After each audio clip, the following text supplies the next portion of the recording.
friends, welcome to Leelalicious. Today we are making a delicious, warming, fall flavored pumpkin and chicken stew.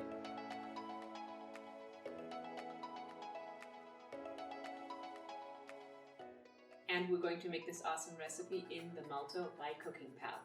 Just a few weeks ago, we unboxed this amazing multifunctional smart cooking appliance together, and I promised you then that I would show you how to make some of the guided recipes as well as how to use the manual mode.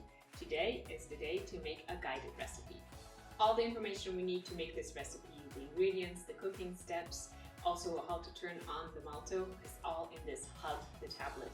Let's look at it. First step, we're going to select the guided cooking mode. And here you have all the awesome categories of dishes. Our chicken and pumpkin stew is right here. And here at the top, you see all the ingredients that we need for this recipe. And this is for 4 servings. If we want more, we can just adjust here and all the measurements will adjust right there. I got everything ready for 4 servings today. So let's start. The first step is to take out all of our ingredients so we have everything ready to go when we need it. First up, for our protein, we have 17.5 ounces of chicken thighs. I'm using boneless, skinless thighs. So it ended up being about 5. If you already have some cooked protein like a rotisserie chicken, or it's after Thanksgiving and you have more turkey than you know what to do with, you can definitely use some of that already cooked poultry and just skip the first couple of steps. Then we need a tablespoon of oil to cook the chicken in, as well as 26.5 ounces of pumpkin. I'm using a butternut squash, but you can substitute whichever pumpkin or squash you have available right now. I'm thinking kabocha or acorn squash would be really yummy in this too. We need just a tablespoon of flour to toss the pumpkin cubes in. Onion and ginger for our aromatics. If you don't have any ginger or don't like it as much, you can also substitute 1 or 2 garlic cloves here. And then a couple tablespoons of butter to cook our aromatics and pumpkin in. And for seasonings, we have half a teaspoon each of salt, ground pepper, dried thyme, and the recipe calls for green peppercorn. I'm just using some freshly ground black pepper. And 1 bay leaf. And to bring everything together, we have 21.25 ounces of chicken stock. So now that we have all our ingredients ready, the next step is to cut the chicken into bite-sized pieces.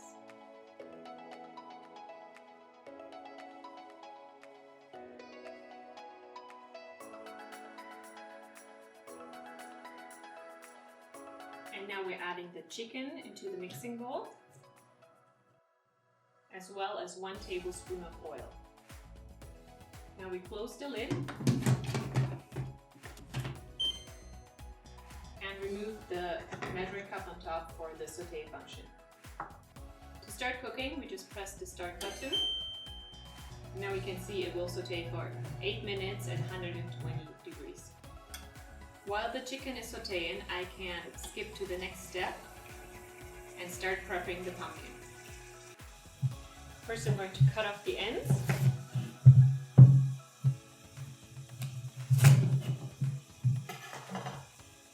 And then I'm using a veggie peeler to peel the squash. Now I'm cutting the squash in half.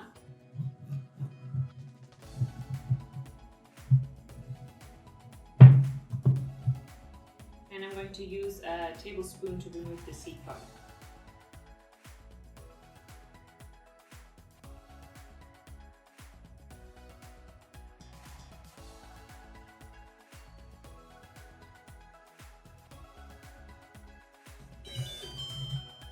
And that was the sound just now, telling us the chicken is done sautéing.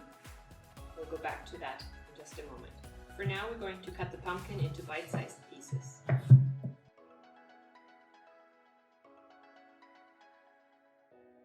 The next step is to dust the pumpkin cubes in 0.75 ounces of flour. If you are gluten-free, you can use a gluten-free flour blend or use about half the amount of tapioca starch or arrowroot powder. To toss this up a bit so that they're all coated. And we're going to set this aside for now. And now we're actually going to jump back 1 step to figure out what we're going to do with our chicken.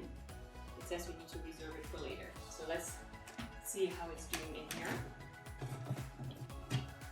So you can see the chicken has fully plate now until we need it later. So here the next step, it says to peel the onion and ginger, and then I'm going to add them to the mixing bowl and chop them.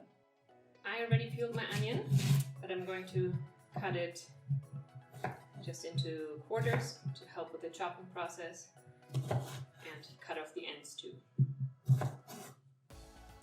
And for the ginger, to peel it, I'm using my vegetable peeler again, although just a teaspoon works too, to just gently scrape off just the top layer from the ginger. With the ginger too, I'm going to roughly slice it now, just to make sure it really chops properly in the cooker. I'm going to add in the onion, ginger, close the lid again, and start chopping.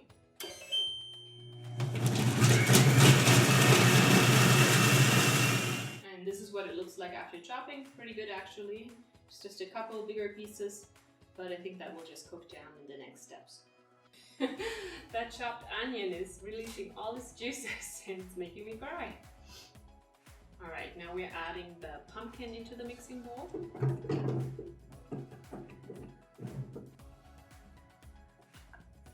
As well as the butter. And then we're going to start cooking again.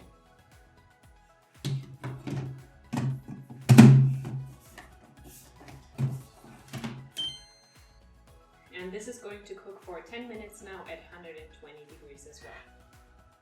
Alright, the pumpkin cook cycle is done. This is what it looks like. And now we're going to finish up with the final ingredients. So now we're going to add the chicken back in here. And we're adding our seasoning. The salt, pepper, thyme, bay leaf, and the peppercorn, where I'm using freshly cracked black pepper. And finally we're going to add our chicken stock in. And then we close the lid and let it simmer for 20 minutes.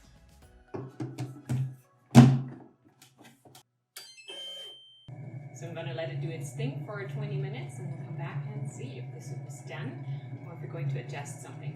I really love how hands-off cooking with the Multo is. Here I can see now I have 10 minutes of cook time left, but it is stirring for me. I don't have to actually check in. I already did all my dishes actually, and there's still 10 minutes of cook time left. So the default cooking cycle has finished and I just had a little taste, and I find the pumpkin cubes are just not quite soft enough to my liking. Maybe I cut them a little bit too big, but luckily it's quite easy to go back to the cooking step on the hub, and then we're going to just manually adjust the timing, and we can give it another 5 minutes, and then I'm going to check back in there. Alright, the soup is finished now, and this is what it looks like. It's rich and creamy, but we still have pieces of the pumpkin and the chicken in here.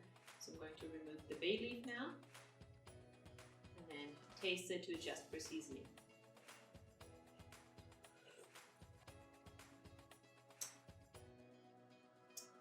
The broth is really delicious. I love that sweet pumpkin flavor. I can also taste the chicken and thyme. Maybe I will add a bit more salt, but otherwise this is perfect for me. The guided recipe says to stir in some freshly chopped parsley, but I actually prefer cilantro, which I will just add on top of my bowl. Alright, let's plate this gorgeous pumpkin and chicken stew.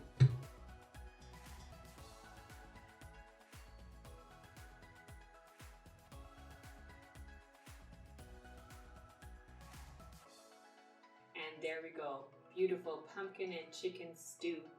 Perfect for the colder winter months to warm you up from the inside out. Thank you so much for watching and cooking along with me. I hope you enjoyed this recipe. Be sure to read the description for the detailed recipe as well as more information on the Multo. I'll have a link for you there as well as a special discount code. And whenever they have a sale, update the description so that you are in the know as well. See you next time. Bye for now.